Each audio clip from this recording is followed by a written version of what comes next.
한 사람이라는 제목으로 함께 은혜의 말씀을 나누겠습니다. 자, 우리는 지금 한국교회를 보면서 교회 안에서 제자 훈련도 하고, 우리 교회를 보면은 장작권도 하고, 무슨 전도 모임도 하고, 교회 안에 여러 가지 프로그램을 많이 합니다. 그게 많이 하는데 교회가 이렇게 열심히 하는 반면에 세상에서는 좋은 소리를 듣지 못할 때가 많아요. 이유는 뭐냐면은 많이 배우기도 하고 열심히 모이기도 하고 가르치기도 하고 이것도 하고 저것도 하는데 삶의 현장에서 예수의 이름으로, 예수의 권세로 살아내지 못하면은 결국 세상 안에서 우리는 칭찬 듣기보다는 오히려 멸시천대를 받을 수 있습니다. 이 부분은 크게 두 가지를 생각할 수 있습니다. 한 가지는 우리가 빛의 자녀이기 때문에 세상이 미워하는 한 가지 이유도 있고, 다른 한 가지는 거룩한 주의 백성들이 거룩한 주의 백성으로 살아야 될 때 거룩한 주의 백성으로 살지 않는 것 때문에 세상이 손가락질하는 부분도 없지 않아 있습니다. 이제 초기 한국교회가 부흥을 하고 이제 복음이 들어온 지 한 132년 이쯤 됐나요? 어떻든 70년대, 80년대, 90년대 교회가 막 부흥을 하면서 크게 두 가지, 교회가 성공주의로 갔습니다. 그리고 교회가 물량주의에 많이 빠지게 됐습니다. 1200만이라는 숫자, 인구의 4분의 1입니다. 그리고 성공주의, 성도가 몇 명이나 모이냐, 교회 건물이 얼마나 컸냐, 외적인 환경 조건. 그렇지만 주님이 원하시는 것은 많은 사람 이전에, 성공 이전에 한 사람, 그 한 사람의 이전의 삶이 어땠으며 예수 그리스도를 만나고 난 이후의 삶이 어떤가, 그 한 사람의 역할은 오늘 본문에 보면은 이 한 사람은 1절부터 이렇게 읽어보면은요, 군대 귀신 들린 사람, 사람이 감당할 수 없는, 세상이 감당할 수 없는, 쇠살슬로도 감당할 수 없는, 유대인들이 부정하게 생각하는 무덤 속에 거하는 이 한 사람, 귀신에게 붙들렸어요. 이것이 세상의 모습입니다. 정치적으로 봐도 그렇고 경제적으로 봐도 그렇고 사회적으로 봐도 그렇고 한 사람의 역할은 너무나 큽니다. 그 한 사람이 어떻게 사느냐에 따라서 많은 사람들에게 영향을 끼치는 거예요. 어쨌든 대통령이 잘하고 못하고를 떠나서 대통령 한 사람의 역할은 너무나 큽니다. 대통령 아니라도 이 시대 앞에, 이 사회 앞에 어떤 악한 한 사람의 역할은 지금은 매스컴을 통해서 전 세계로 그 한 사람의 역할은요, 치를 떨게 할 때가 많이 있습니다. 그렇지만 오늘 본문에 나오는 이 한 사람이 예수님을 만나고 변화되었을 때에 여기에 데가볼리는요, 헬라 도시의 10개 도시, 10개 도시를 통틀어서 데가볼리라 이렇게 얘기합니다. 그러니까 데카, 열과 폴리스, 도시, 10개 도시 합성어가 바로 헬라화된 10개 도시. 이 한 사람이 헬라화된 10개 도시의 복음을 전했다, 이것보다도요, 그의 변화된 삶과 내가 만난 예수님을 전할 때 이런 엄청난 역사가 나타나는 거예요. 그래서 우리는 우리 한 사람이 얼마나 소중하고 얼마나 귀한가, 이것도 생각해야 될 뿐 아니라 나로 말미암아 누군가가 내가 복음의 영향력을 줬을 때 그 한 사람의 역할은 너무 크고 너무 귀하다. 그래서 우리 예를 들어 빌립보 찬양대 장로님, 안수 집사님, 권사님, 집사님들 연세가 드셨어도 여기 계시는 우리 어르신들이, 부모님들이, 할머니, 할아버지들이 이런 모습을 보고 손자, 손녀들이나 자녀들이 예수님 안에서 변화되면 그 한 사람의 변화는 엄청난 역할을, 열매를 맺을 수 있다는 것이죠. 그렇지만 이 한 사람을 자연 그대로 방치해 두었을 경우에 일어나는 일은 세상을 소름 끼치게 하는 거예요. 자, 변화되지 않은 군대 귀신 들린 이 한 사람의 모습이 어떤가를 한번 봅니다. 5장 1절부터 보겠습니다. 1절 다 같이 시작. 예수께서 바다 건너편 그라사인의 지방에 이르러 아멘. 자, 예수님이 갈릴리 해변에서 귀신을 쫓아내시고 또 각색 질병을 고치시고 많은 사람들에게 하나님 나라 복음을 선포하시다가 이 앞장에서는 뭐가 있었습니까? 씨 뿌리는 비유를 말씀하시다가 다시 말씀 천국을 선포하시다가 이제 주님이 이방 땅으로 가는 거예요. 이 마가복음의 핵심은 하나님 나라입니다. 하나님 나라.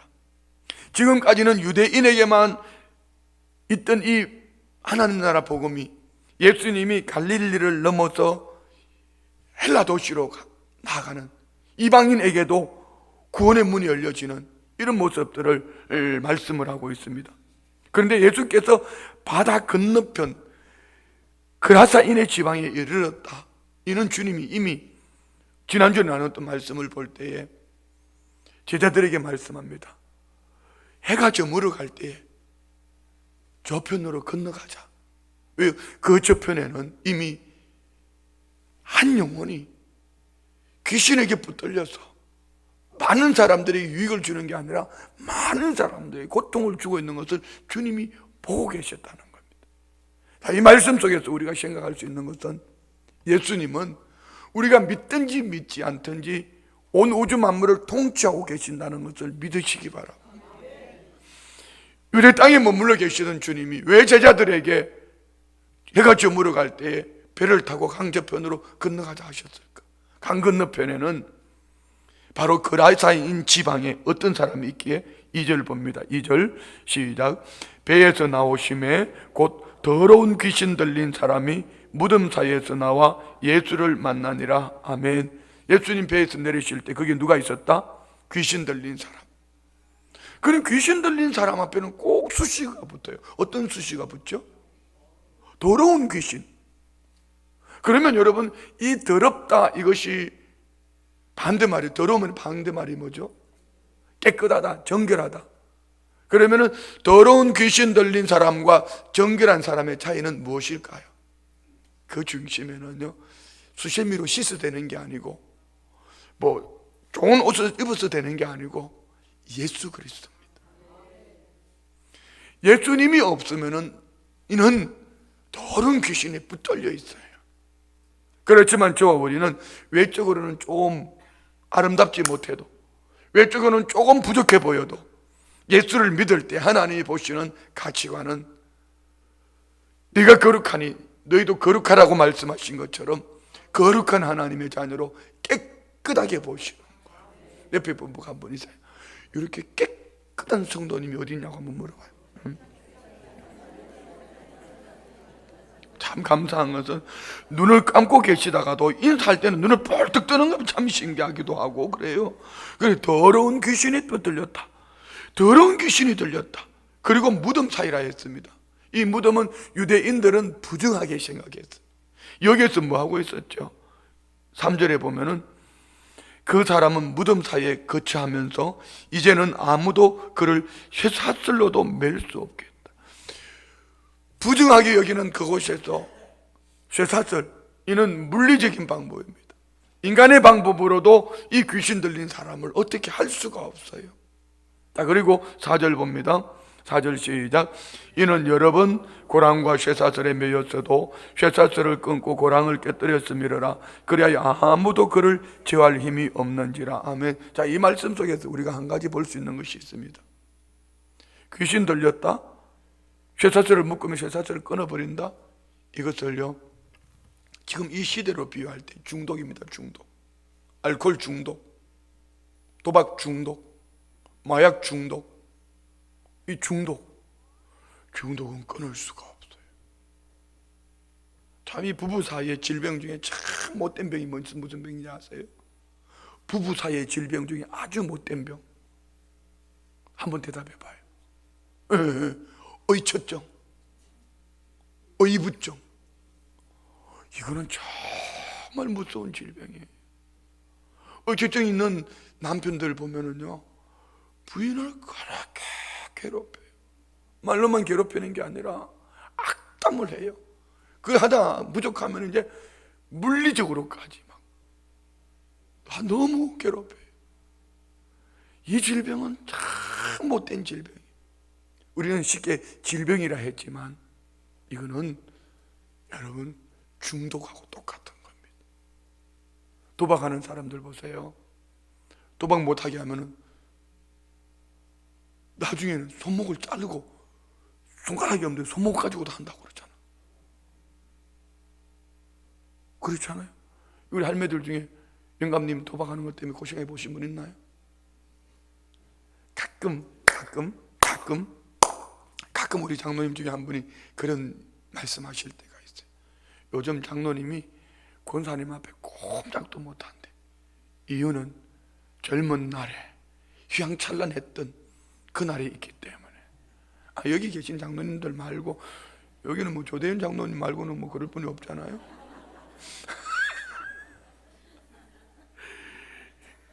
아닙니다. 우리 장로님 중에 그런 분이 계셔. 재밌게 웃으면서 하시는 말씀이죠. 목사님, 내가 젊은 날에 그래서 이제는 꼼짝도 못한다고 이렇게.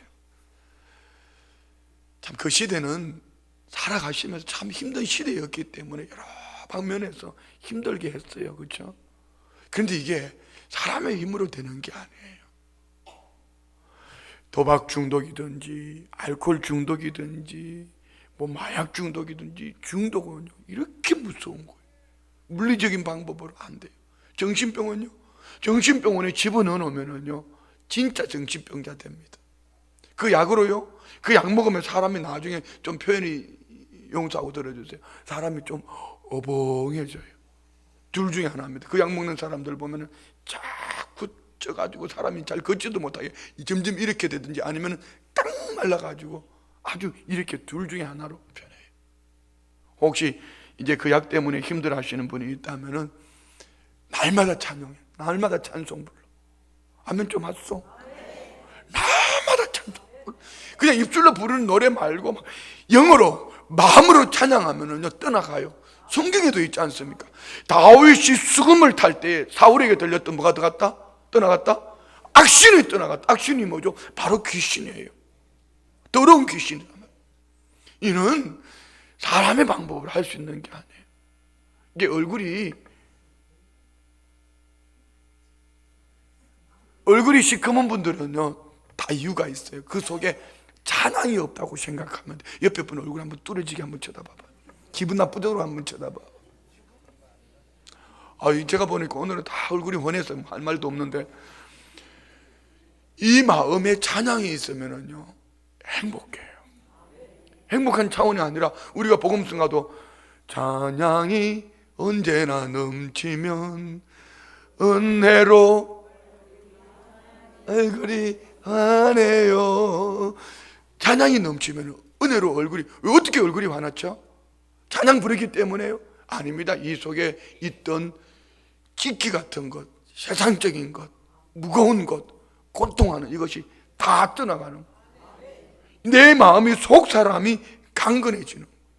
혹 여러분 가정 안에 자녀들이나 가족들이 이런 중독 때문에, 요즘 어린 아이들 있잖아요. 아이들요 컴퓨터 중독. 오늘 새벽에도 말씀드렸지만은요, 북한에 어떤 목사님이 설교를 하면서 그러시더라고요. 북한의 김정은이가 남한을 침입하고 내려오지 못하는 이유를 중학교 2학년들 때문에 못 내려온대요. 왜 그러냐면 중학교 2학년들이 수준이 완전 애기들 수준이라는 거죠. 그 타이밍만 되면. 왜냐면 사람에게는 후두, 머리 뒷부분에 있는 뇌, 앞부분에 있는 뇌가 있는데, 이 후두 옆에 있는 이 뇌는요 보는 것 그대로를 걸러서 내보내는 것이. 근데 앞부분에 있는 뇌는요 보고 들은 것을, 느끼는 것을 정리하고 만들어서 내는데, 애들이 매일 이것만 하니까 이 앞부분이 발달되는 게 아니라 뒷부분이 발달되기 때문에 얘들은 그냥 단순한 거예요. 이 게임 중독이 되면은요 심각해져요. 그러니까 이 게임하는 아이들을 보면서 하는 분들이 보면은 1시간만 게임에 집중해서 하면은요, 이 중독된 사람들은 나중에 막 옷도 막 벗고 발작도 하고 막 그렇게 하는 거예요. 이 부모님들은 이 게임하는 것 때문에 자녀들을 그냥 공부해라 이놈의 자식아, 뭐 게임 공부해라가 중요한 거 아니에요. 그게 중독이 되기 시작하면은 후두엽 뇌는 발달되는데 이 앞부분이 발달되지 않으면 나중에 사고가 없고 생각하고 느끼고 표현하고 감정이 없는 거예요. 우리 어른들도 마찬가지예요. 그 최수봉 목사님이 부흥하면서 괜히 쓸데없이 휴대폰 얘기해가지고 아침에 장로님한테 장로님들 하실 말씀이 있으면 얘기하시죠 그랬더니만 이백님 장로님이 누구라고 말할 수는 없지만은 이백님 장로님, 목사님 그 밥 먹고 운전할 때 휴대폰 안 하면 안 되나요? 그렇게 말했다? 그런데 제가요 그때 답을 안 해주면요 큰 실수를 해요. 왜 실수를 하냐면은 며칠 전에 저기 한 몇 주 됐습니다. 오살리 기도원에서 제게 집회 일정을 잡아가지고 보냈는데 내가 답을 안 해줘 버렸어. 오후 어제 전화가 와가지고요 날짜가 지났는데 답이 안 해준다고 다시 잡아가 보낸다고 답 달아달라고 그러네. 그때 내가 운전하고 있어가지고 답을 바로 못 해줬던 하여튼 뭐 그래 답을 바로 못 해줬어. 하루에 저한테 메시지가 오는 게 얼마나 많은지 몰라요. 우리 교육자들요 뭐 정목사님도 보내지만 교구장님들 오늘도 뭐 누가 병원에 입원했습니다, 신방을 누구랑 갑니다, 교육자들이 다 보고 하잖아요. 그뿐입니까? 우리 장로님들 메시지 보내죠, 권사님들 메시지 보내지요. 그러다가 젊은 사람들은 이 목사가 바빠서 답을 안 하나 보다. 그런데 여기 만약에 오늘 할매들이 저한테 메시지 보냈는데 답 안 해줘봐, 내일 나 얼굴도 안 쳐다보려고 그런다. 아주 모처럼 생각해가지고 메시지를 한번 보냈는데 답 안 해줘봐요, 난리 납니다. 그때 밥 먹을 때 딱 3번 답했어. 정 목사님이 목사님 칠판 준비할까요? 이거 침판 준비할까요? 메시지 왔길래 응 하고 답을 보내주고 뭐 또는 이렇게 3번 보냈는데 밥 먹을 때 휴대폰 꺼내가지고 밥 먹을 때 그만 하고 있는 것처럼 목사님이 그 얘기 한 건가 어디? 그만큼 이 목사가 바쁘게 살더라 이 얘기하려고 그건 안 듣고 엉뚱한 것만 듣고 그냥 이백님 장로님 어디 간 거야 진짜? 뒤에서 듣고 있어요. 지금 기사실에 다 듣고 있어요. 그 얘기가 아니란 말이에요. 알았죠? 제가 만약에 이 휴대폰이 없었으면 여러분 어떡할 뻔했어요? 어떡할 뻔했어요? 근데 어떻든 중요한 거는 중독되면 안 돼. 중독되면 안 돼. 예. 뭐 제가 이렇게 말하지만 사실은 제게 가까이 있는 아내가 저보고 중독이라고 그러더라고. 휴대폰은 내 머리맡에 항상 있습니다. 근데 목사의 마음을 진짜 모르는 거예요. 왜 모르냐면은 제가 홍천에 목회를 하러 왔을 때, 처음에 왔을 때 제일 먼저 했던 게 휴대폰을 샀습니다. 그때는 목회자들이 휴대폰은 상상도 못했습니다. 근데 제가 휴대폰을 살 수 있었던 이유는 청와대에서 근무했기 때문에 그 휴대폰의 필요를 아는 거예요. 그때는 무전기처럼 이만큼 시커먼 거 무전기 같은 거 있잖아요. 그 돈이 얼마인지 아세요? 88만 원 주고 샀습니다. 처음 나올 때 모토로라. 이게 얼마나 효자예요. 비서 중에 최고입니다. 성도들 집 앞에 가서 전화하는 거야. 새벽 예배 나오라고. 전화해서 안 받잖아? 안 일어나잖아? 그럼 담 타놓고 들어가는 거야. 그러니까 이 목사가 들어오지도 못하도록 담 위에다가 요즘은 그 뭐지 엔전전 보니까 담 위에다가 그거 유리까지 다 꼽아놨다. 넘어가는 방법 간단합니다. 그 위에다가 웃돌이 겨울에 두꺼운 옷 있지 안 입는 옷 딱 덮어놓고 올라가면 돼요. 그거 공수부대에서 배운 훈련입니다. 하나님이 늘 저를 쓸데없이 공수부대 보냈을까? 성도들 집에 문 안 열어주면 담 타놓고 잘 들어가라고.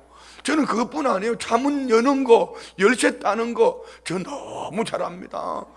방문 안 열리는 거 요즘은 좀 다르지만 옛날 거는 책받침 하나만 있으면 됩니다. 줄 하나만 있으면 됩니다. 끈 하나만 있으면 돼요. 차문 철사 하나만 있으면 됩니다. 그거 다 하나님 왜 훈련시켰을까? 성도들 집에 신방 잘 다니라고. 그런데 여러분, 그때 이 전화기가 얼마나 유용했는지 몰라요. 그런데 이 전화는 또, 저는 알코올 중독자들을 홍천에서 많이 만났잖아요. 알코올 중독자들이 주로 전화하는 시간이 이기자 전도사님 몇 시? 밤 12시. 밤 12시 수시큰 퍼먹고는 그때, 아니면 새벽 2시 막 곤히 잠들려고 할 때. 근데 그 전화를 받아야 될까 받지 말아야 될까? 예? 지금 순복음 춘정이 같으면 내가 안 받고 싶지만 그때는 받아야 돼. 왜? 성도가 없으니까. 그거라도 받아가지고 그 알코올 중독자라도 끌어다 놔야지 어떻게든 이제 교회가 뭐 부흥할 거 아니. 알코올 중독자 하나가 딱 뽑히면은요, 그 주변에 있는 가족들이 다 따라 나오거든. 그렇게 해가지고 세워진 교회가 홍천에, 물론 그 외에 성도들도 있었지만 그것 때문에 세워진 성도들이 많았다. 그러니까 초기에는요, 몇 년 동안은 앞에서 설교하면은요, 여러분처럼 이렇게 해같이 맑은 표정이 아니고 뭐가 하나 벌떡 일어나요. 목사를 잡아먹으려고 막 왜? 알코올 중독자, 마약 중독자, 뭐 별 것들이 다 모였잖아요. 그냥 내가 뭐라고 했지? 별 것들이라고 그랬나? 별 것들이 다 모였잖아요. 막 이렇게 벌떡 일어나요. 여러분, 이 중독이 이렇게 무서운 거예요. 그런데 이 휴대폰이 딱 있으면 자다가 누가 딱 전화 오면은, 그때는 누가 전화 왔는지도 모르잖아요. 그냥 전화 소리 받는 거야. 무조건 받으면 기분 좋으면은요, 아 목사님 이러다가 기분 나쁘면 지가 싸워놓고, 부부 싸움 하는 사람들도 있어요. 부부 싸움을 해놔놓고 나한테 전화해가지고 막 목사 해도 괜찮나요? 예, 목사 이 새끼 아마 그러고 있잖아요. 초기에는 온지 얼마 안 됐어요. 제가 전도사 때인데 저하고 나이가 똑같아요. 똑같은 사람인데 딱 전화해가 뭐라 그런지 알아요? 야, 이 목사 이 새끼야, 전도사 이 새끼야, 네가 그렇게 잘생겼다며. 우리 딸이 그러는데, 그 집 딸이 우리 교회 나왔거든. 우리 딸이 그러는데 이 새끼 잘생겨서 기분 나쁜데 나 한번 보자고 그러더라고. 와, 별 것들이 다 있었어요. 그런데 여러분, 그거 술 먹고 전화하는 거 있잖아요. 다 받아주는 거야. 다 받아주는 거야. 그런데 막 전화하다가 보면 1시간, 2시간 하다 보면 술이 다 깨잖아. 그러면 이제 저한테 전화했다는 것이 그 다음날 아침에 되면 기억이 나잖아. 그 다음날 아침에 저를 만나면 그 사람이 미안해할까 나빠할까? 그렇죠. 이것이 한 번, 두 번, 세 번 반복이 되다가 보면은 어느 날 교회 갑시다 그러면 따라올까 안 따라올까? 여기 춘천에 보면은 참사랑 내과라고 있어요. 그분 장로님이 되셨는데, 원장님 그분이 현대 아산병원의 과장님으로 계실 때 그분이 저를 참 많이 도와줬어요. 왜요? 알코올 중독자들을 막 금단 현상이 일어나가 손을 들들들들 떨잖아요. 아무도 안 받아줘. 근데 그분이 집사님으로 있을 때, 다른 교회 집사님인데도 제가 데려가면은 내과 과장이거든. 목사님 데리고 오세요. 데려가면은 침대에 데려다가 손 딱 묶어 놓고요, 영양제 맞추, 영양 들린 거. 그러면 이틀 3일 지나가면 정상으로 돌아와요. 그 타이밍을 잘 잡아야 돼. 그때 기도원을 끌고 가가지고 21일 금식을 시키는 거야. 진짜. 정신이 돌아왔을 때 앞으로 술 처먹고 살 거야, 정신 차리고 살 거야 물어보면은요, 다 정신 차리고 산대. 그럼 내 말 하나만 들어주겠냐? 그러면 들어주겠대. 나하고 같이 기도원 가자. 가서 며칠 동안 같이 있는 거예요. 그리고 이제 좀 정신이 돌아오면 내버려 두고 오면은, 어떤 인간은 중간에 오다리 사고 오는 인간도 있지만은 대부분의 사람들은요, 금식하고 이 몸속에 있던 이 술의 임방경에 떠나가고 나면은 치료가 되어지는 거예요. 뭐 우리 교회는 그런 분 없죠? 왜 없었겠어요? 왜 없었겠어요? 어느 교회든지 초기에는 다 있습니다. 다 있습니다. 이게 중독이 얼마나 무서운가. 오늘 이 말씀에도 마찬가지잖아요. 그런데 이렇게 악한 영에 붙들린 이들을 세상의 방법으로는 해결할 수가 없어요. 그래 스가랴서 4장 6절의 말씀에 이런 힘으로도 능으로 할 수 없다. 오직 뭘로? 여호와의 신으로, 성령님이 역사해 주셔야 되는 거예요. 근데 이들이 하는 행동을 보세요. 하는 행동 5절 볼까요? 5절 다 같이 시작. 밤낮 무덤 사이에서나 산에서나 늘 소리 지르며 돌로 자기의 몸을 해치고 있어. 무덤에서, 산에서 소리 지른다. 이 소리 지르는 분들 조심해야 돼. 남들이 소리 지르면은 부인한테 참 눈 크게 뜨고 소리 지르면요, 옆에 사람들이 볼 때 그렇게 생각해요. 저게 군대 귀신이 들어갔나, 이렇게 생각하니까 절대로 부인 앞에서 소리 지르지 마요. 남자들이 하면 해야죠. 부인 앞에 절대로 소리 지르지 말라고. 뭐 여기 장로님들은 절대로 권사님 앞에 소리 지를 나이가 연세가 지났지 죽도 못. 지금 이 장로님들이 부인 앞에 소리 지른다면 큰일 나죠. 모르지, 김용원 장로님은 좀 가망성이 있기도 하거든. 지금 뭐 권사님, 장로님 소리 질러요? 그럼 이제는 권사님 힘이 더 세졌는데 뭐 댐비다가는 그날로 밥 숟가락 놔야 되는 거죠. 뭐 그런 거예요. 자, 그런데 여기서 무덤 사이라 했습니다. 무덤 사이 뭐죠? 유대인들의 간섭으로 볼 때는 더러운 것으로 보지만 영적으로 볼 때는요, 우리가 한번 적용해 볼 때는 죽은 자들 사이에서 일어나는 소리입니다. 세상에서 일어나는 소리입니다. 그들의 가치관은 잠인 것처럼 보이지만 세상에서 일어나는 소리는 잠들지 않습니다. 그리고 산에서 우리가 한번 적용해 봅니다. 성경에 산 이렇게 하거든. 문제 이렇게 생각 한번 해보세요. 그들은요, 세상의 방법으로, 세상의 가치관으로 소리 지르고 문제를 가지고 소리 지르고, 그러다가 하다 안 되면 어떡합니까? 돌로 자기 몸을 해치고 있었다. 이것이 어디 나옵니까? 열왕기상 18장에 보면은 바알 선지자들이 엘리야와 함께 산에서 기도하다가 그들이 바알을 부르다가 안 되니까 몸을 자해하면서 피를 흘리잖아요. 이것이 악한 귀신에 들린 자들의 모습이에요. 자, 오늘 우리가 1절부터 5절까지 뭐 이렇게 적용은 짧게 간단하게 적용하지만은 이것을 꼭 불신자들에게만 적용하지 말고 믿는 내 안에는 이런 것이 없나 한번 적용해 봐요. 왜? 갑자기 푹 끌어오는 거 있잖아요. 누구 앞에만 나타나면 막 갑자기 막 푹 끌어오는 거 있잖아요. 또 반대로 누구 앞에만 가면 가슴이 콩콩콩콩콩 뛰는 거 있잖아요. 없어요? 있죠? 이거 무서운 거예요. 그런데 딱 한 가지, 그를 그 문제, 오늘 그라사인 지방에 더러운 귀신 들린 이 사람, 무덤 사이에 있는 그 사람, 쇠사슬로 묶을 수 없는 그 사람이 누구 앞에? 예수님 앞에. 2절에 보면요, 배에서 나오시며 곧 더러운 귀신 들린 사람이 무덤 사이에서 나와 예수를 만나니라. 이가 예수님을 만납니다. 예수님을 만났을 때에 그는 이렇게 말합니다. 6절 7절 시작.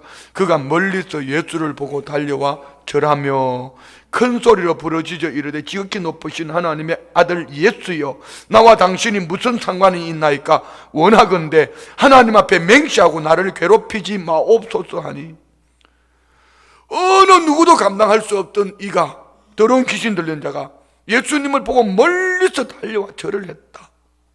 그리고 그는 예수님을 정확하게 부르짖기를 높으신 하나님의 아들 예수라고 이렇게 말합니다. 자, 이 말을 41절에 보세요. 41절, 4장 41절 시작. 그들이 심히 두려워하여 서로 말하되 그가 누구이기에 바람과 바다도 순종하는가 했더라. 예수님의 제자들은 예수님과 함께 동행했지만 그가 누구인지를 잘 알지 못하고 있어요.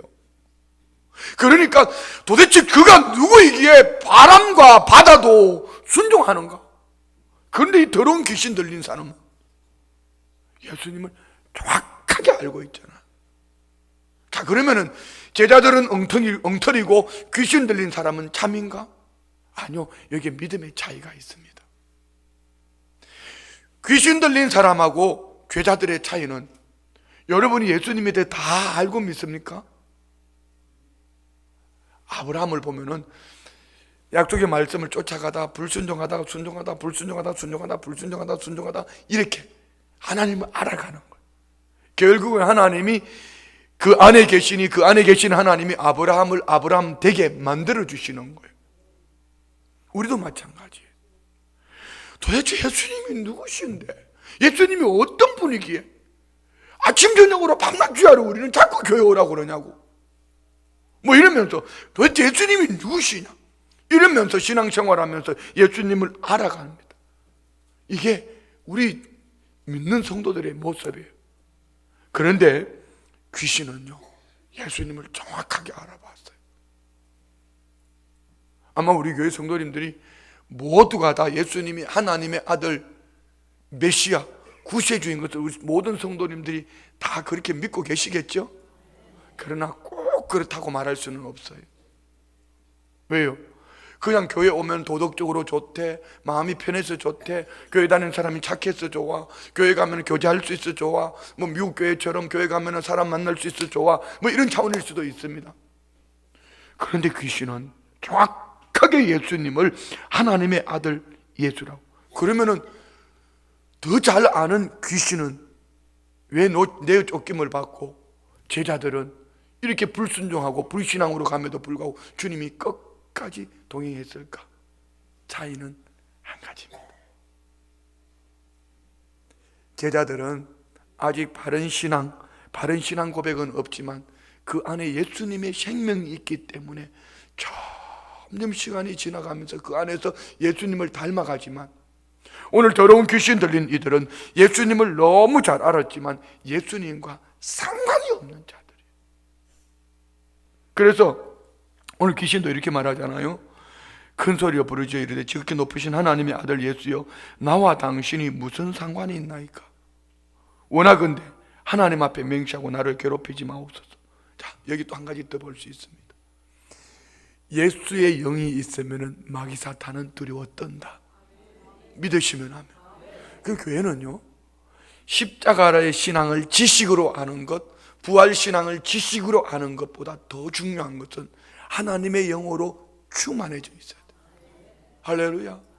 우리 성도님들 안에 하나님의 영이 함께 하심을 믿으시면 아멘. 성령이 함께 하심을 어떻게 알 수 있죠? 여러 가지 증거가 있잖아요. 신앙 고백하는 것, 성경이 분명히 말씀하셨습니다. 성령으로 하지 않고는 주를 주로 고백할 수 없다 했습니다. 사도신경 신앙 고백한다는 자체가 내 안에 성령님이 계신다는 증거입니다. 우리가 찬양하는 것은 성령님이 계신다는 증거입니다.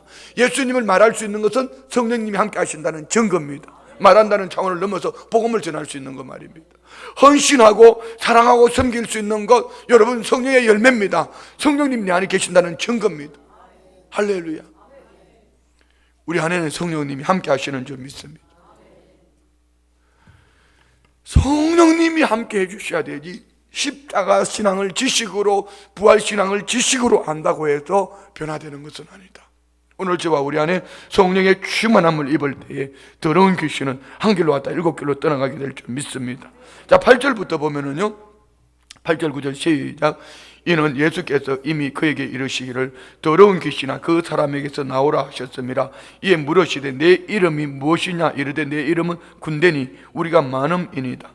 예수님은 이미 그 더러운 귀신 들린 이를 바라보면서 이 말이 있기 전에 그를 바라볼 때 예수님은 더러운 귀신아 그 사람에게서 나오라 명령하셨어요. 예수님의 이 권시 앞에서 더러운 귀신은 두려워 떨면서 나를 제발 하나님 앞에 맹세하고 나 좀 괴롭히지 말아주세요, 이렇게 귀신이 부탁을 한 거예요, 예수님께. 그때 예수님 묻습니다. 내 이름이 뭐냐? 귀신은 이렇게 대답합니다. 내 이름은 군대니. 여기서 말하는 군대는요, 레기온, 로마 군대의 가장 큰 부대 1개 사단 약 6,000명, 곧 한 사람 속에 6,000마리의 귀신이 들어가 있다.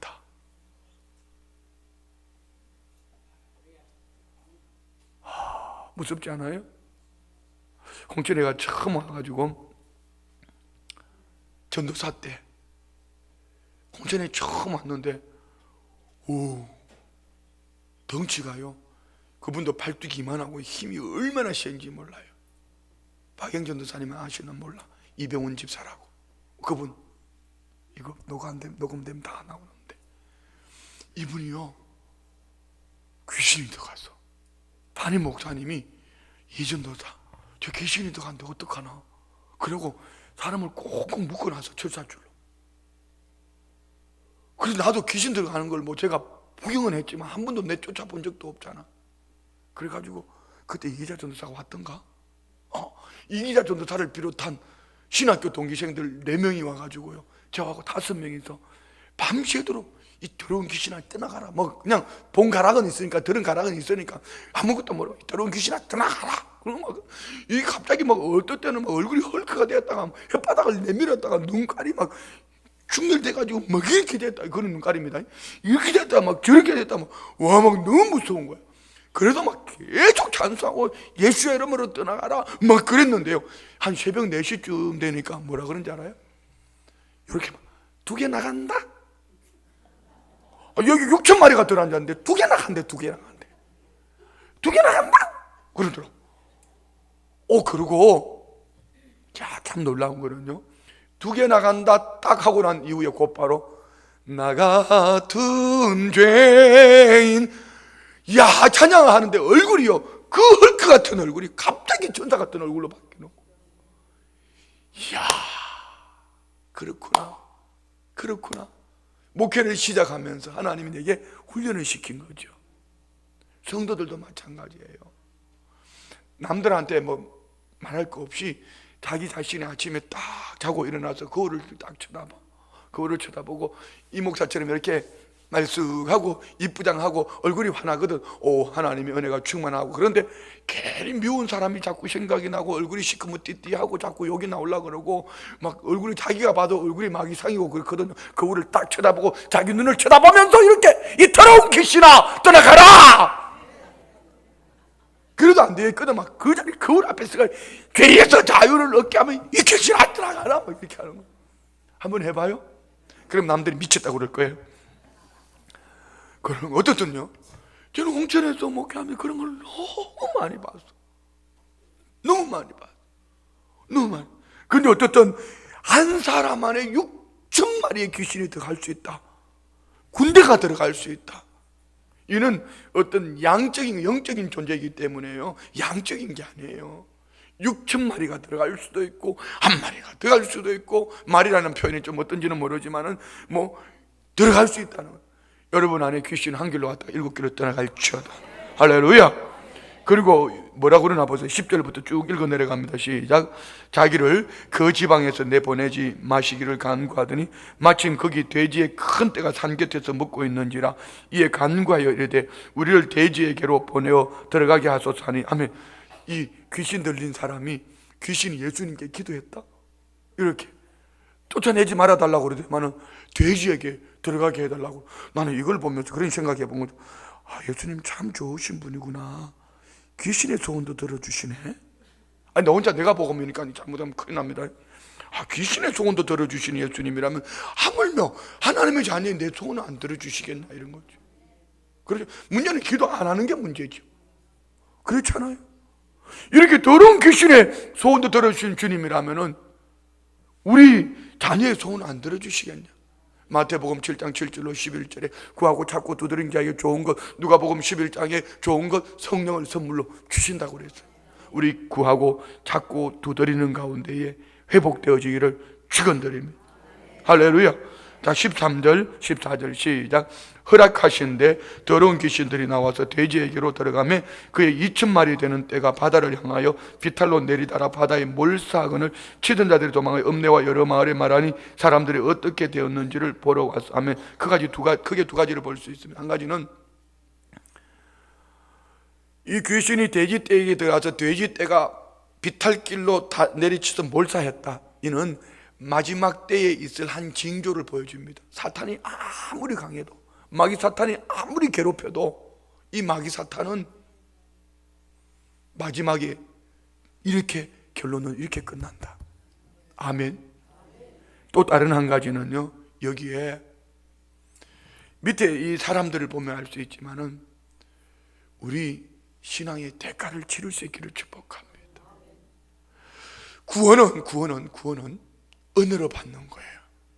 구원은 은혜로 받는 것이지만 은혜로 구원 얻은 성도님들이 예배의 대가, 시간의 대가, 헌신의 대가, 하나님 앞에 드려질 수 있기를 축복합니다.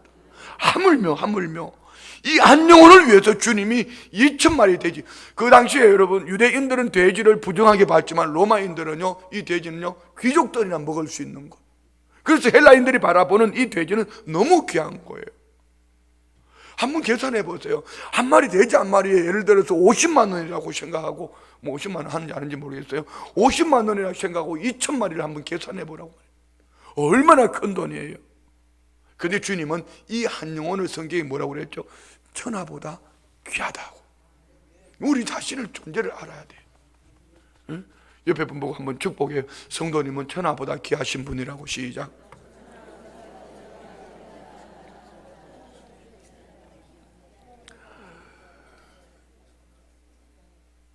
저는 가끔 제 자신을 이렇게 생각을 합니다. 내가 은혜가 충만하지 못할 때는 이 고기 덩어리 가지고 어떡할까. 그래서 이제 계산을 한번 해보는 거죠. 뭐. 제가 85kg입니다. 85kg는 몇 건인가요? 140건인가? 600g에 한 건이라 치고, 예를 들어 140건이라 140건을 뭐 소고기가 한 건에 2만 원이라면 사람 고기 3만 원 해주고 계산해주고, 이 계산해 보면 이 고기값이 별로 안 나가. 내 고기값이 별로 안 나가. 여러분 자신이 얼마나 우리 예수 믿는 게 귀한지를 생각해 봐요. 예수 그리스도가 내 안에 계시면 온 세상보다 귀한 몸이지만 예수의 영이 떠나가 버리는 나는요 진짜 보잘것없는 존재. 여러분은 참으로 귀한 분들입니다. 오늘 이 한 영혼을 위해서 2,000마리의 돼지떼를 몰살시켰던 주님, 천하보다 귀하게 여기시는 우리 주님, 나를 위해서 죽기까지 사랑하셨단 말이에요. 그래서 우리는 자기 자신을 아무렇게나 말하면 안 돼요. 자기 자신을 아무렇게나 해야 하면 안 된단 말입니다.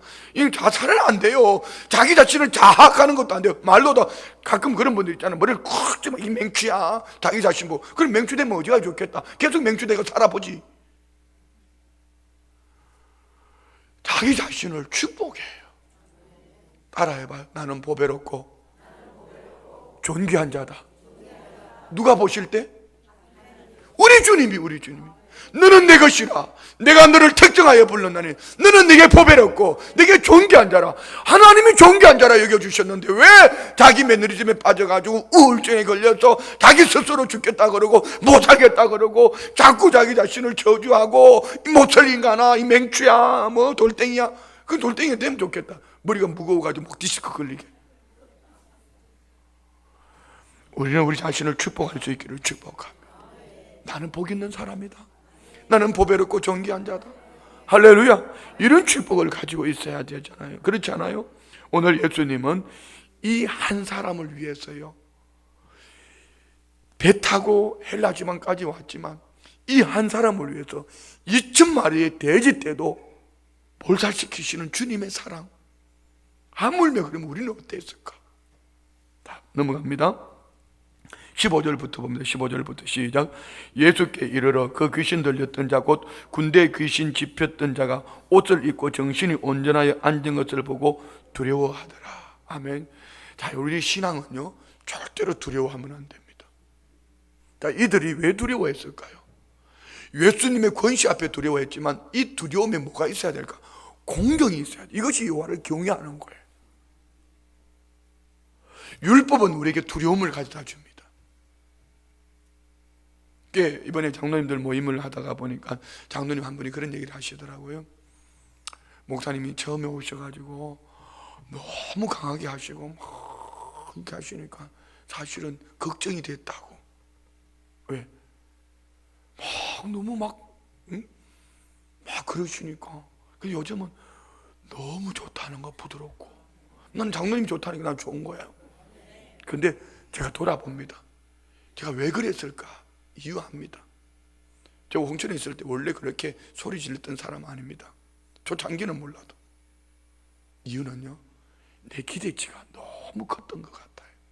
왜요? 여의도 순복음교에서 바라보았던 권사님, 여의도 순복음교에서 바라보았던 안수 집사님, 여의도 순복음교에서 바라봤던 장로님, 은혜와 진리교에서 바라보았던 중직자들, 우리 교회 와서 내가 만나진 장로님들, 내가 기대치가 너무 컸을 수 있어요. 물론 그때는 내가 성도로서 존경하는 마음을 가지고 바라보던 장로님과 지금은 내가 섬기는 바라보는 장로님은 분명히 차이가 있을 겁니다. 그게 장로님이나 우리 장로님이나 다 똑같아요. 그런데 제가 평신도 입장에서 존경하면서 바라보았던 장로님은 그냥 존경의 대상이었지만, 목사로서 섬겨야 될 우리 장로님들을 바라볼 때는 장로님들이 일거수일투족이 좋은 것은 다 좋은 거고 나쁜 것을 고쳐야 되는, 이것이 이제 기대치가 너무 컸던 거죠. 그러니까 이 말이 자꾸 이렇게 율법적으로 나가는 거예요. 율법적으로 돌아와서 이제 4년을 지나고 5년을 지나가면서 생각하는 거죠. 참 우리 성도님들 힘들었겠다.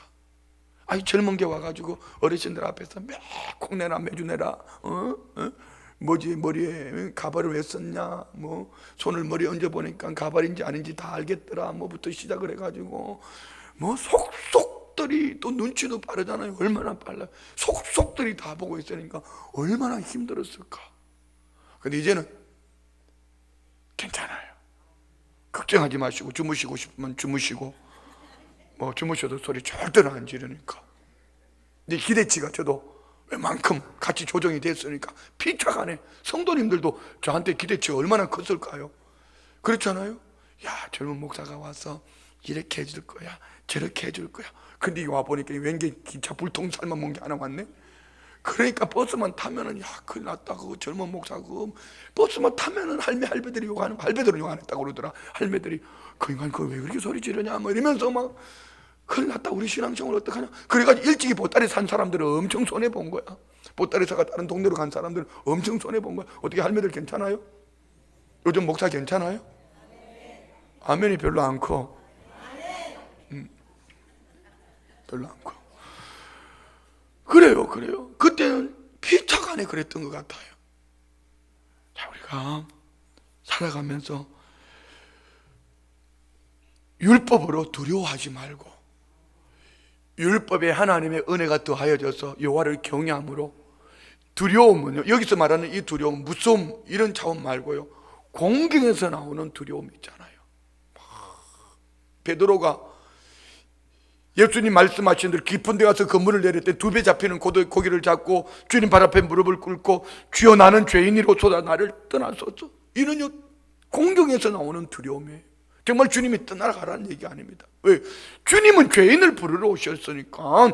죄인을 부르러 오신 예수님 앞에 베드로는요 정확한 신앙 고백을 한 거예요. 그리고 우리가 죄인이라고 고백할 때에 주님의 역사가 있는 거 아닙니까? 그렇죠? 그런 겁니다. 그런데 오늘 이 동네 사람들은 귀신 들렸던 자가 멀쩡하게 앉아있는 거 보고 두려움, 율법으로 끝나버립니다. 이 율법의 결과는 어떤 열매를 만드는가 볼까요? 16절부터 시작. 이에 귀신 들렸던 자가 당한 것과 대지의 일을 본 자들이 그들에게 알림해 그들이 예수께 그 지방에서 떠나가기를 간구하더라. 아멘.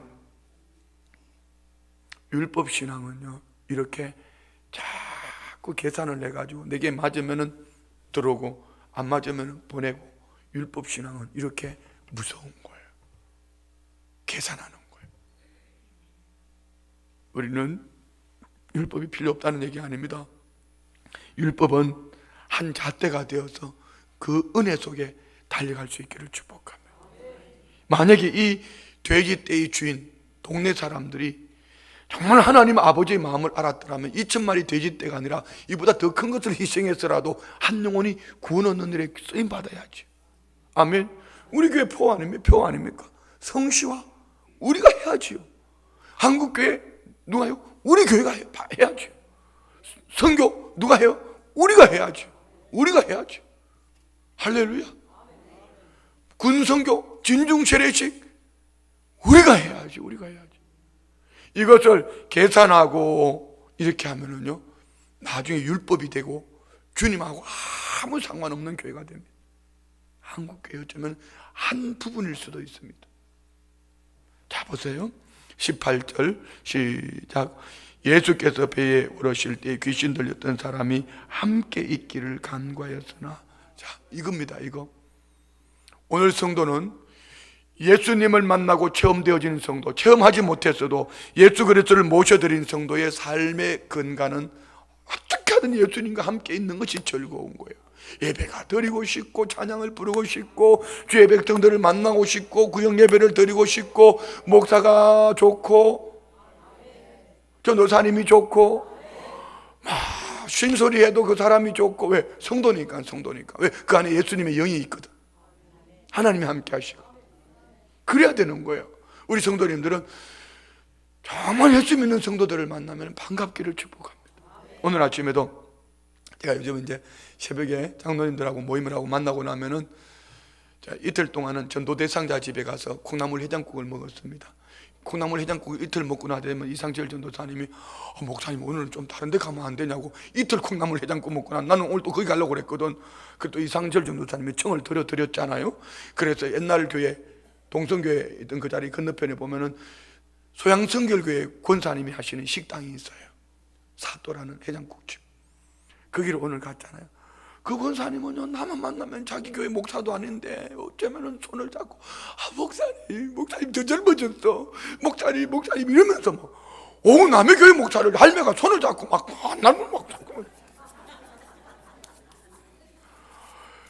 그런데 내가 싫어할까 좋아할까? 엄청 좋죠. 우리 할매들 중에도 그렇게 할 분이 있을지도 모르지만 그렇게 하는 분은 별로 보지 못했어. 근데 그 할매가 어려워가지고, 뭐가 어려워, 나같이 편한 목사도 어디 있다고.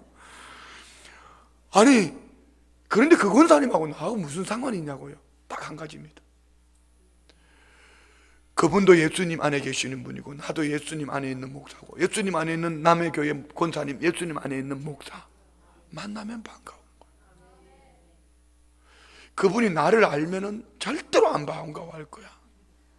나를 속속들이 알면. 그냥 그분이 본 것은 나의 속속들이 본 게 아니고 뭐 하나만 봤다? 예수 안에 있는 목사. 나도 그 권사님 잘 몰라. 사또집 회장님이라는 것밖에 몰라. 그러니까 그냥 무조건 좋은 거야. 그냥 나보고 젊어졌다, 멋있다 그러면 나도, 우리 할머니는 왜 이렇게 젊어지셔서 나도 답을 그렇게 해줘야 되잖아. 받았으니까. 그렇게 사는 거야. 여러분, 예수 믿으면은요, 예수님 안에 만나지는 사람들은 어떻게든 예수님과 함께 자기 자신의 신앙을 진단해 보는 거예요. 내가 교회 가기 싫다? 이 잘못된 영이 들어온 거예요. 내가 찬송 부르기 싫다? 이 뭐가 들어왔어요. 사람만 만나면 자꾸 삐지고 싶고, 자꾸 막 욕하고 싶고, 막 자꾸 이렇게 신경 찌려고, 뭐가 이상한 거예요. 자신을 돌아볼 수 있게 축복합니다. 자, 오늘 귀신 들렸던 사람이 고침받고 예수님께 함께 있기를 간구했습니다. 19절 볼까요? 19절 시작. 허락하지 아니하시고 그에게 이르시되 집으로 돌아가 주께서 내게 어떻게 큰 일을 행하사 너를 불쌍히 여기신 것을 내 가족에게 알리라. 세 가지 봅니다. 첫 번째는요, 집으로 돌아가라. 자, 우리 성도들 집으로 돌아가십시다. 여기 말하는 집은 꼭 우리가 거하는 하우스일 수도 있고 홈일 수도 있지만 중요한 것은 내 삶의 환경, 내 삶의 거처에서. 두 번째, 내게 일어난 큰 일. 가끔 우리는요, 호들갑을 떨어요. 그냥 배탈만 나도 뭐라 그럽니까? 큰일 났다고 그럽니다. 뭐 신발이 어떻게 잘못해도 큰일 났다고 그럽니다. 여러분, 이 성전문 나서다가 여기 현관 앞에 출입문 지나갈 때에 조심하셔야 돼요. 그 유리 출입문 보면 홈이 살짝 파져 있어요. 하이 힐 신으신 분들은 잘못하고 거기 힐 딱 걸리면 힐 뒤쭉 빠집니다.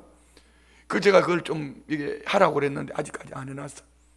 나는 그거 안내하면서 거기 있으면서 성도님들 모셔다 드리면 나가실 때 완송하면서 자꾸 보는 거예요. 그게 걸려가 짜파질까 봐. 큰일 났네. 이거 어떡하지? 큰일 났네. 아니요, 그게 큰일 아니요. 큰일은요, 이 안에 예수가 없으면 큰일이에요. 이 안에 예수님이 계시면 이게 큰일이에요. 예수님이 내 안에서 큰 일을 행하신 것은 내 안에 예수님의 영이 있는 것이고, 예수의 영이 없는 그 사람이 큰일이에요. 여러분 가족의 자녀들 중에 큰일 났어요. 예수가 없으면 큰일이에요. 그렇게 살다 죽으면 지옥 가는 거예요. 이건 큰일이에요. 다른 것은 큰일이 아니에요. 뭐 돈 좀 잊어버린 거, 잃어버린 거, 그거 큰일 아니에요. 그냥 돈 잃어버린 거, 돈 잃어버린 거. 사고 난 거, 그냥 사고 난 거예요. 그건 큰일이 아니에요. 그래도 천국 가잖아요. 두 번째는 우리가 큰 일이 뭔가를 생각해. 큰 일. 아멘. 세 번째는 뭐죠? 큰 일을 행하사 불쌍히 여기신 것을 어떻게? 가족들에게 알려라. 내 삶의 주변에서 알리는 것. 오늘 예수를 만난 성도의 삶 세 가지 따라요. 내 삶의 환경 속에서 큰 일을 전하자. 이 세 가지. 아멘. 이것을 주님이 오늘 이 군대 귀신 들린 사람을 귀신을 내쫓고 주님이 그에게 주신 사명이에요. 그럼 오늘 저와 우리도 마찬가지예요. 여러분이 예수를 안 믿을 때 여러분 안에는 귀신이 몇 마리가 들어가는지 어떻게 알아? 군대 귀신이 들어가졌는지 하나가 들어앉았는지 열이 들어앉는지 어떻게 알아? 그러나 중요한 거는 분명히 예수님을 믿지 않았을 때 에베소서 말씀은 공중권세를 따라, 공중권세 잡은 자를 따라 살던 우리, 죄와 허물로 죽었던 우리, 마귀의 권세 아래에 있던 우리. 귀신과 마귀의 차이가 뭐죠? 마귀를 다른 말로는 사탄이라고도 합니다. 그런데 이 귀신은 뭐예요? 마귀 사탄의 졸개입니다. 예수를 믿기 전에 우리는 그들에게 붙들려 있었습니다. 근데 이제는 어떻게 됐어요? 예수님이 내 안에 들어오셔서 주님의 긍휼로 우리는 하나님의 자녀가 되었습니다. 할렐루야. 이것을 우리는 집으로 돌아가서 이 큰 일을 알려야 돼요. 할렐루야. 자, 20절 시작. 그가 가서 예수께서 자기에게 어떻게 큰 일 행하셨는지를 데가볼리에 전파하니 모든 사람이 놀랍게 여기더라. 아멘. 자, 1절부터 6절까지 시작되어졌던 한 사람, 누구죠? 군대 귀신 들렸던 사람. 많은 사람들이 나쁜 영향을 끼치던 그 사람. 그가 예수님을 만났더니 데가볼리 10개 도시의 사람들에게 영향력을 끼치는 그 한 사람. 여러분은 누구입니까? 저는 누구입니까? 여러분은 누구입니까? 이전의 삶은 누구였고 지금은 누구입니까? 이전에는 어쩌면 여기 군대 귀신 들린 사람처럼 내 방법대로 내 마음대로 혈기 부릴 거 다 부리고 어쩌면 이렇게 살았을 수도 있습니다. 그런데 저와 우리는 이제 예수님을 만났습니다. 어떻게 변화되어야 될까요? 10개 도시 아니라 100개 도시에도 영향력을 줄 수 있는 하나님의 사람. 할렐루야. 한 사람입니다. 주님은 1200만 얘기하지 않았습니다. 건물 얼마나 크냐 그거 말하지 않았습니다. 한 사람 안에 예수의 영이 들어갔을 때의 변화. 이방 땅 안에서 이런 변화 역사가 오늘 우리 한국교회 우리 성도님들을 통하여 이 춘천도성 안에 한국교회 안에 세계 열방 가운데 넘쳐나기를 축복합니다. 우리 다 같이 말씀을 생각하시면 합심으로 기도합니다. 좋으신 예수님 감사합니다. 주께서 우리 안에 허락하신 이 은혜가 아버지 하나님 도우실 때에 부족함이 없게 하여 주시고 예수님 한 분으로 만족함을 얻은 주의 백성들 안에 악한 영은 한 길로 왔다 할지라도 7길로 떠나가고 예수의 영으로 충만하여져서 이전의 쌓의 삶이 처리했다면 이제는 오직 예수로 이제는 예수님 안에서 믿음의 부여함을 얻게 하심을 감사합니다. 성령님 인정합니다. 의지합니다. 환영합니다. 모셔드립니다. 성령의 충만함을 입고 오직 예수의 영으로 충만함을 입은 주의 백성들을 통하여 하나님 나라가 확장되어지게 하시고 예수의 영으로 충만함을 입은 주의 백성들을 통하여 10개 도시를 넘어 100개 도시 안에 세계 열방을 품을 수 있는 은혜만 있기를 원합니다. 하나님 이 큰 일들을 자랑하며 증거하는 우리 성도님들 되게 하여 주시옵소서. 예수님의 이름으로 기도드리옵나이다. 아멘. 좋으신 예수님, 오늘 군대 귀신 들렸던 자의 모습이 우리의 지난날의 모습이었는데